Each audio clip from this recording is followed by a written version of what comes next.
26-23 here. This was a weird one. Las Vegas Raiders. This was a weird game. It was kind of strange because the Raiders come out on top. And I think that, obviously not a lot of people were predicting that the Raiders would come out on top. But you look at the statistics of this game, and it's not like the Ravens played really poorly.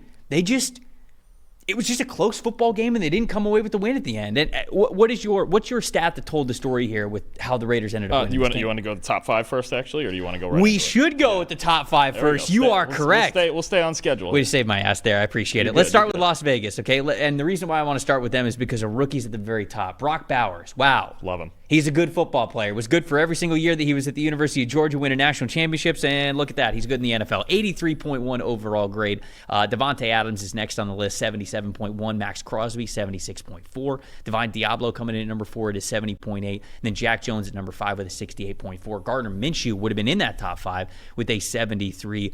We'll talk about him more in a second. On Baltimore's side of things, edge rusher Odafe Owe was top on the list with 87.8. Travis Jones showing up here early on in this season, 82.0 as the number 2 guy on that list. Ronnie Stanley coming in at number 3, 81.6. Kyle Van Noy, their edge rusher, 78.7. And then Derrick Henry, a 74.7 to be at number 5.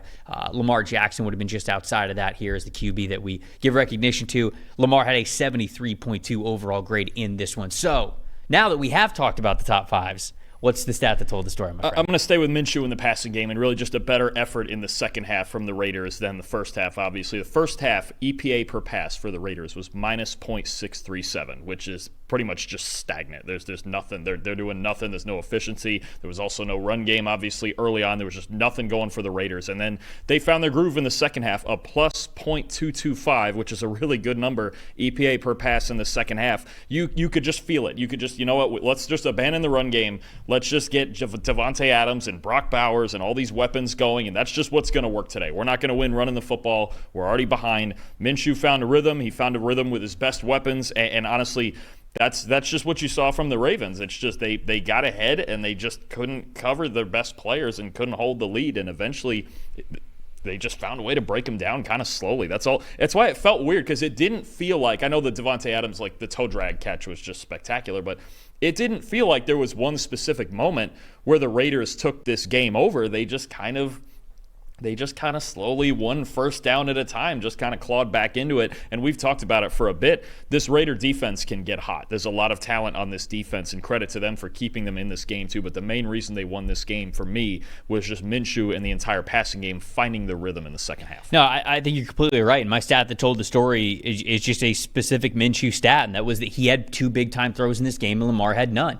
And in fact, Minshew, to go along with your point about EPA per play and EPA per pass for them being better in the second half, both of Minshew's big-time throws were in the second half. Both of them led to points. One led to a touchdown drive, and the other one was to a field goal. That ended up, getting them close in this game, getting them tied, and then allowing them to win. So when you look at Gardner Minshew, the 2 big-time throws in the second half led to points, like I mentioned. 6th in passing grade, an elite 90.2 on throws of 10 yards or more this season. So I think that is something that's absolutely worth recognizing, because in a year where we're seeing passing down across the board, a lot of these elite passers under 200 yards over the first 2 weeks, not a lot of big-time throws. Minshew's out here dicing them. Yep. Minshew's fearless. He's letting the ball fly, and he's connecting. So he is right now a top 8 passer in the league. I get it. It's only 2 weeks. I'm not saying that he's, overtaking some of these other guys when it comes to overall talent, but you got to give him credit where it's due. The rest of the league is kind of skittish right now when it comes to attacking a lot of these, quarter, half coverages, these too high coverages, and Minshew's I'm letting it fly. Oh, yeah. I don't care. I'm letting it fly. There is not a single bone in his body that has any fear in it. I think we've seen that for a long time with multiple teams. He's a gamer. If nothing else, he's going to go out there, and he is just a gamer. He's going to compete. He's also got as hard as he can. The second most completions of 10 or more yards in the NFL right now. So that's the story here for the Raiders, is that they have a fearless, confident Minshew throwing the football, and that's what's giving them a chance to punch above their weight class, if you will, when you look at their roster head up against other teams. So absolutely. He's my most impressive as well. So, I mean, he kind of has to be. What about you? Who's your most impressive? I'm going with that rookie weapon you just mentioned, Brock Bowers. So 9 catches, 98 yards, 5 first downs, and 84.6 receiving grade. And I think for me, he made 3 catches in a row on their last drive that scored the touchdown to Adams just before that. 3 catches in a row that were all really big catches. And look, it's funny because nobody would argue that Davante Adams is the best player, right? But I think the hardest piece of this offense to game plan for is Brock Bowers. He just lines up all over the place. He could be at tight end. He could be in the slot. He could be out wide. He could be in the backfield, just anywhere.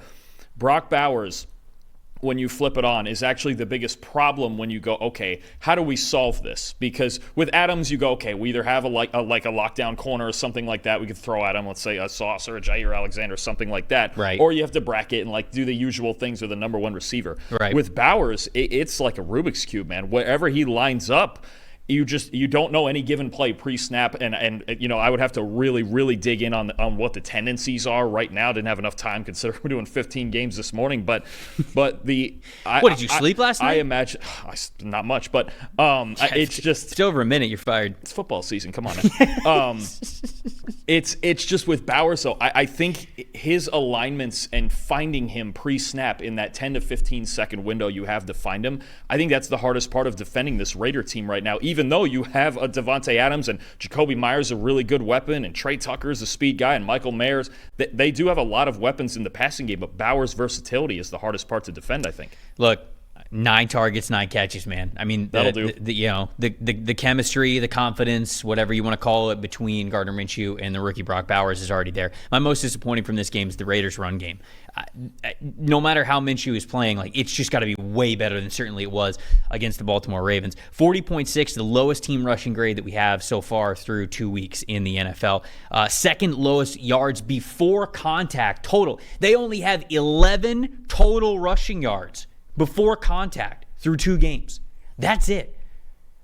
The only team that's lower is the Jets, but I won't bring that up because we're working on it. We're friends. I'm not gonna bring that up. No. Why would I bring that up? I don't bring up the Florida Gators either. It's fine. Yeah. And you just did, and I was having a good time. Yeah. And now I'm not. It's always a yin and yang to these things. Colton Miller and Dylan Parham, they were the only serviceable run blocking grades that we had in this game. Jackson Powers Johnson needs to get in this lineup, I think, because for as much as, okay, maybe he won't be able to bully people in the NFL exactly the way that he did at Oregon, he's got some nastiness to him, and he can really help out in the run game specifically. So they need to get him in this lineup. Who's the most disappointing for you? For me, I learned something about this Ravens defense, and I know he was out with I believe a neck injury suffered from I believe he was in a car accident last week. Nate Wiggins, during the week, he was in a car accident and had some sort of, they listed him with a neck injury, but he missed this game. Nate Wiggins needs to start when he gets back, I think.